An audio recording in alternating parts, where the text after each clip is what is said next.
Hello, you are listening to the OmniTalk Retail Fast Five, brought to you in partnership with the A&M Consumer and Retail Group, Firework, Trigo, Sezzle, and Silk. Headline number 5, according to the Wall Street Journal, Barnes & Noble is launching a $40 a year membership program that promises to offer 10% discounts, free shipping, a tote bag, obvi, and bigger lattes to its members.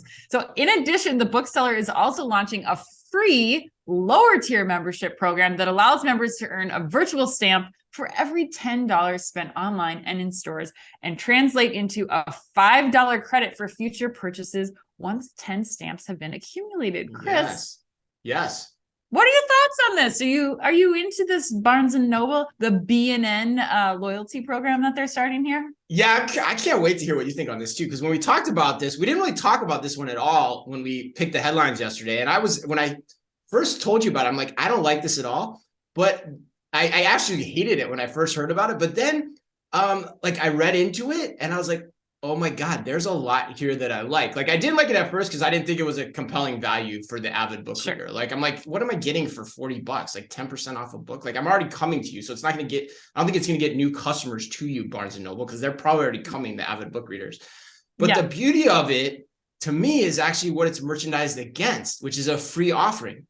So my gut tells me that this program isn't as much about getting people to pay $40 as it is about giving them a reason to sign up for free.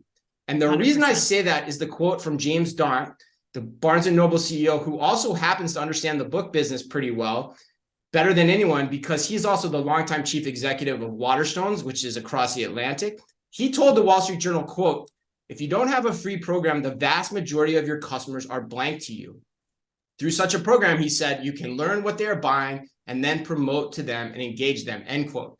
When I hear that, Ann, and I think you're probably going to, I'm curious if you go the same direction. I think this is a first party data play, and anyone you can get to pay $40 is just icing on the cake. It isn't about the subscription. It's about enticing them into a different option. You can see how this plays out at the cash registers. Hey, do you want to pay $40 for a subscription? No. Well, how about our free option? Then they're like, oh yeah, okay, fine. For free, sure, I'll do it. That's what this is about. It's all about human psychology. It's a master move in merchandising, I think, or at least I'm kind of curious to see if that's how it plays out.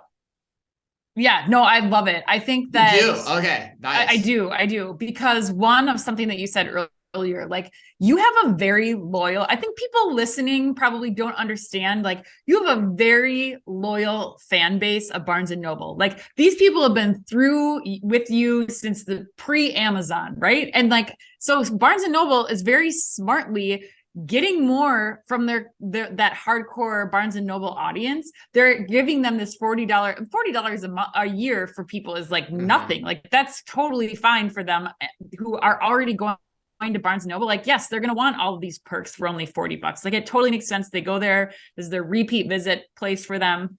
Without a doubt, you'll get more from your strongest customers. And then, like you said, you're getting this first party data, and Barnes & Noble is giving people a worthwhile like exchange for that first party data. We just talked about it with Treasure Data. We released a podcast this week where they're talking about like the value has to be there for your consumer. And when you think about this, like it's really the same kind of value that you're getting from like the Starbucks program. Like, you know, you're giving roughly $5 back in credit once you purchase 10 times. Like, look how successful the Starbucks programs, loyalty programs are. I think it makes a lot of sense for you to do that in the same place to give people a reason to go back to Barnes & Noble when they may not otherwise. So I love it. I think that it's a brilliant move from Barnes & Noble.